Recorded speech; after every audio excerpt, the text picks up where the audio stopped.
You're listening to Hawk Talk.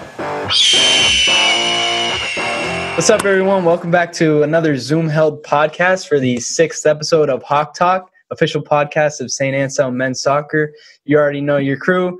I'm Zach Elliot, co-hosting as always with assistant coach Tim Field. Stuck in isolation as always, but that's not stopping us from putting on the show. We're really excited to keep putting this on for all you viewers and listeners, no matter where you are. And on behalf of Tim and I, we really want to say thank you to everybody for watching and listening so far. We're really happy with our numbers that we've been getting. Whether you watch for 1 minute or you watch the whole episode, it really means a lot to us because we're only a two-man crew and we put all this together ourselves. It's a lot of work with the editing and the video and the audio. So we're excited to see that you're all enjoying it thus far. That being said, if you do have any suggestions that you want to make, anything at all, really, feel free to just email me or Tim, reach out to both of us. You can find out how to do that at the end of the video. But if you're watching this podcast on YouTube, go ahead and give us a like, subscribe to our channel. Coach Tim is dying to become famous over here. Go ahead and turn on that notifications bell for any upcoming episodes. We've got a lot of fun ideas coming up, so you're not going to want to miss those. And go ahead and check out Hawk Talk on our other streaming services through Podbean and Apple iTunes if you aren't already. So now with all that out of the way, today is episode 6 of our podcast series. We're lucky enough to have a very special player, one of the team's best personalities on our show today. We're going to get to know sophomore standout, number 24, Michael Budrewicz, business major, born in Uccle, Belgium, and raised in Boxford, Massachusetts, where he was 2018 graduate of Musconetwood Regional High School, played 3 years of varsity soccer there, captain his senior year, also did basketball, indoor track, and lacrosse. So, Mike, welcome to the show. Thank you so much for coming on today. Yeah, thank you. It's a pleasure to be on today. Yeah, pleasure to have you. Like we do with all our other teammates that we have on the show, we want you to just talk about how you ended up at St. A's and what's your story? How'd you become a Hawk? Yeah, of course. So, originally when I started my process looking at schools, like in my sophomore year, late sophomore year, and then junior year, I remember we made it to the state championship game for high school, and Bruno was actually there to go see Jack Connors play, and he saw me play, and he reached out to my head coach because I know he couldn't talk to me, and my head coach relayed the email. And at that point, I wasn't even considering St. A's. I wasn't looking at really any 10 schools, and I decided that I'm like, why not? And then I emailed Bruno, and it was actually one night we emailed back like 10 times within like 30 minutes. I remember that. And I ended up – I knew Jack Heinzman, who was there because he went to Masco, and I'm friends with his younger brother too. And I did an overnight there in one of the falls and got to catch a game. And I loved the campus.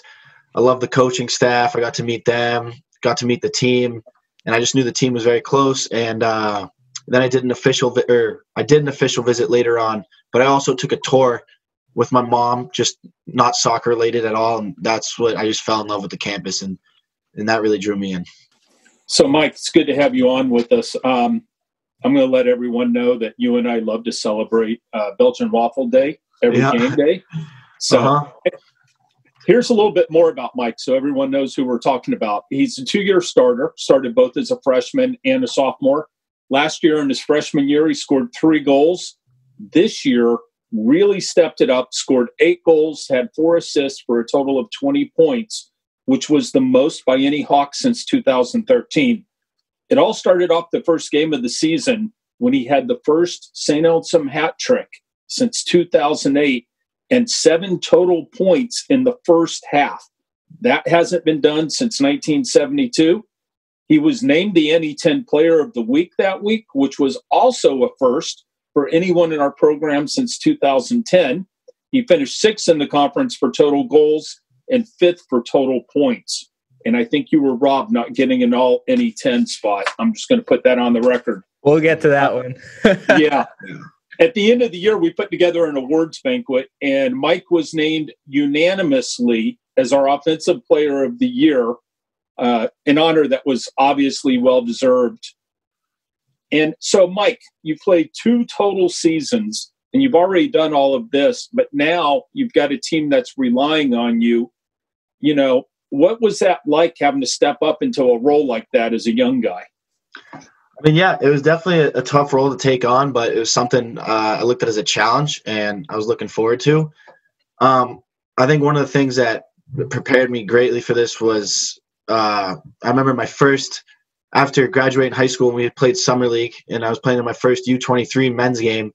I got tossed around, and I was like, wow, like this is definitely not going to fly. Totally like not a comparison to high school soccer. So I learned kind of as playing like a number 9 role, how to hold the ball up like properly, you know, and just using my body more efficiently to help the team out. And kind of just brought that with me to St. A's and into preseason and just working on that, lifting, getting stronger. So definitely just realizing how to utilize my body to help the team. And yeah. Yeah, so like Tim was saying, you came in right away and stepped into a pretty big role, but it hasn't always been that easy for you. In both seasons so far, you've gone down with a few injuries. I'm sure you've had more, but I know freshman year you had concussion and we're out a few games, and then this year had the sprained ankle. Unfortunately, missed some time where we could have used you to put some goals in so we could get a couple more wins. But during those injuries, how are you able to keep a positive mindset, and more importantly, how are you able to bounce back as strongly as you did? Yeah, so I mean, obviously I know nobody likes injuries. Like I know you, Zach, had some yourself and many other kids on the team. I mean, those are always the tough ones. And just able to keep a positive mindset because I know this team was going to be something special. And I knew, thankfully, that those weren't going to be season-ending injuries. You know, it would just be a matter of time, a week, 2 weeks, maybe a little less than a month. Right. To just keep a positive mindset and be able to watch from the sideline and be able to help my teammates out, whether it's helping out somebody who would play my role like Jackson, giving him some pointers or people like that. But and also just doing the stuff that our trainers are telling us to do, you know, to strengthen like the ankle and just like taking precautions and all that. But yeah, and then it just it builds a little fire in you when you actually can get out there again. You know what I mean? And and just being able to step on the field and be able to compete again, just be able to give it your all because you know you're just coming back from an injury. So I don't know. So yeah. I know that feeling. I know. Yeah. That. Yeah. Unfortunately, you guys both know that feeling a little too well. Yeah, I'm pretty sure that was the same game in St. Mike's this year. Yeah, I was thrilled to see that. Thank you both so much. Mike, you obviously you had to bounce back from some injuries, and when you were out, it kind of proved to us really, you know, sometimes you can show what you can do on the field, but it's when you're off the field that everyone really realizes what impact you have on that. So what's it like, especially being a young kid, to be the guy that a team depends on to deliver every single game? Oh, that's a tough one. But, yeah, I mean, taking on that role and realizing it's a big portion being up top, being like a striker with I got my supporting wings like Zach and whoever else is playing on the wings. I got to be at the top of my game every time and be ready to play a full 90 minutes. If not, take a quick breather. But always got to know I got to do my part, be in the right space at the right time, just to help my teammates out in every position, whether it's the defenders. And it's my job to go up top and get some goals, get some assists, because I know the defense is doing their part. And I know they hate it when they're watching from the back seat and we can't finish the ball. So I know the midfield's working hard. They're running around the whole time. So, you know, I respect what they're doing back there, and I just want to produce up top for them. Yeah, definitely. Going back to this last fall season, 2019, in my 3 years of college so far, you know, I've been a part of 2 programs. I've seen a lot of great talent come through this league, you know, all conference, all region, even all American. And I'm sure, Tim, you have as well. And I will always say that this conference, NE10, is the best in D2. That being said, there's no doubt in my mind that you were snubbed of an all-conference spot this year. Does that kind of add some fuel to your fire coming into next year? And is next season going to be kind of like a revenge run for you to prove the conference wrong? Yeah, I agree with you. I remember when the all-conference teams came out, and I was silently hoping to be on one of those, whether it was first, second, or third. It didn't matter. But when I saw that none of us were on that, or no St. A's players, that was tough. And yeah, definitely gonna add some fuel to my fire. But looking at it as a revenge run, I don't know necessarily revenge, but just to I mean, because we're a team, so I want to do whatever I can as a team. And if all conference comes along with my actions and what I'm doing, that's great. But, I want to succeed as a team and be able to put myself out there, and we want to win. We all want to win so bad. So, but definitely that's going to be kind of like a little chip on my shoulder, Gotcha. Yeah. So, Mike, I'm really looking forward to getting all of you guys back out on the field. I was looking forward to the spring. I think we could have had a lot of fun. We had some good competition lined up, but it is what it is. So as we go into next fall, 2-part question for you. Yeah. One, I want you to just briefly explain to everyone listening exactly how close you guys on the team are together. And then part 2, how far do you think you guys can go this year? Yeah, I mean, definitely the first one. This is the best team ever. This is the best team to be a part of. I think everybody can say that. And, I don't know. The guys are close on and off the field. We do activities together all the time. And just the banter that's going around. There's always constant people. Like, we're joking around with each other. We're doing all that. But, the team is very close. I'd say that everyone could call each other brothers. It's simple to say that. If you need to have a serious talk with someone, there's always people there for you. Mm-hmm. They'll talk. If not, everyone's joking around, and it's a very close team. So how far do I think we're going to go in the next season? I definitely think the farthest out that we've been yet. We've got the parts. I really think this team is something special. I think our last freshman class that just came in really showed that, with kids stepping up and getting some starting roles. And I think we've grown as a team these past 2 years that I've been here.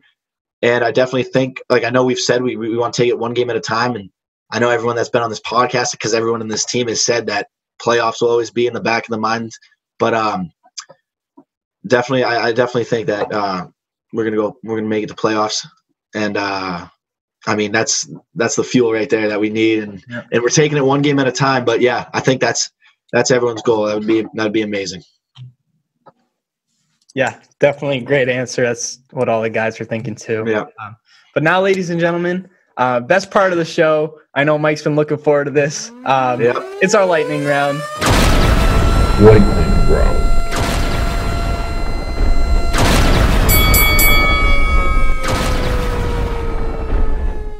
So to let our audience know, these are surprise questions. Mike has not been prepared for them, doesn't know what's coming, so hopefully we'll catch him by surprise a little bit. So how it works is Tim and I are going to go back and forth, ask you rapid-fire questions. We hope you can answer them about 10 to 15 seconds or quicker if you can. All right? All right. Your first question. Excited. What is your go-to study spot on campus?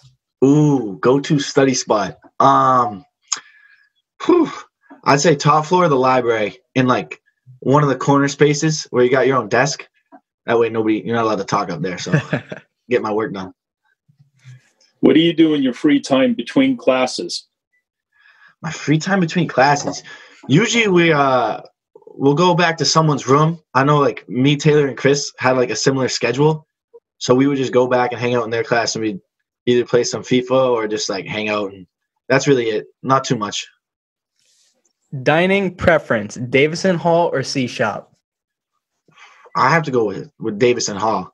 C-Shop is good, but Davison's got everything. They got the Hungarian goulash. I think everyone knows that's my favorite meal. I'd eat that every day if I could. They got the American chop suey. They got it all. So I like that. All right. Grass or turf? Grass. I go grass by far. Oh, boy.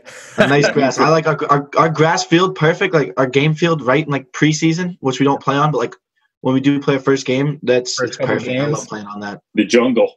Yep, the jungle. All right, next question. Do you model your game after any professional player?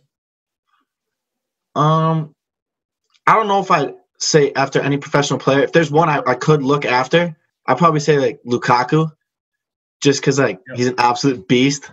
And he's Belgian. Yep. And he's Belgian. But he plays the number 9 role, where he's a big body and he likes to hold up the ball, one touch to the side, set his team up for some goals, and then he does some scoring himself. So I'd say similar to him. I agree. All right. This one's kind of a sensitive subject. All right. But we'll keep it away from Bruno and some of the administration. What's your go-to goal celebration? That's a hard one to think about. Just kidding. That's obviously rowing the boat. with Zach Elliot and Taylor Silverstein. Love that. Yeah, that's hey, it. you know what? If you can put 8 balls in the net early on this year, you can do that all you want. Yep. Don't worry, we got some creative ones in the making. Oh yeah. All right, last one. What is one thing you want to do before you graduate from St. A's and leave the program? One thing I want to do. Like with the team, like where do you want to go? Realistically, the one thing I want to do, I want to make playoffs next year and the year after too, but focus on next year. That's probably the one thing that would be really awesome. It'd be a great experience for the whole team and myself to be able to play in a playoff game in front of a crowd like that. So definitely. Hey, I got one extra one for you. This is a bonus one. Ooh. Yeah. And the people watching the video are going to think the same thing. What in God's name happened to your hair? So that's a tough one. So I went to bed one night and then I woke up and it was just this color. No, I'm just kidding. I went to bed one night and I woke up and it was gone. So I get that. Yeah. Quarantine's making us do some crazy things right now. So me and my brother decided to might as well just bleach our hair. And his came out pretty ginger, so that was funny. But mine came out, I had to do it twice, but yeah, that's what happened to it. I used to do it all the time, and you can tell it had no ill effect on my head at all. Yep. All right, Mike, that was a blast. Thank you so much again for coming on. We hope you had as much fun as we did. So stay safe, and hopefully we'll see you soon, all right? Yeah, of course. See you guys soon. Thanks for having me. No problem. That'll conclude today's episode. Thank you all so much, everyone, again, for tuning in. We really appreciate the support. If you like what you saw in today's episode, drop a like below. Please give us a subscription to my channel or leave a comment. If you have any questions, concerns, ideas, or any interest in being on a future episode, you can email timfield, TIMFIELD, @anselm.edu. You can also follow our Instagram page at St. Anselm Men's Soccer, all spelled out. Send me a message if you want to, or give us a follow. And you can also listen to Hawk Talk on our other streaming services, Podbean and Apple iTunes. We hope everyone is staying safe and healthy out there. We'll be back soon with episode 7. And remember, protect the nest. Yep.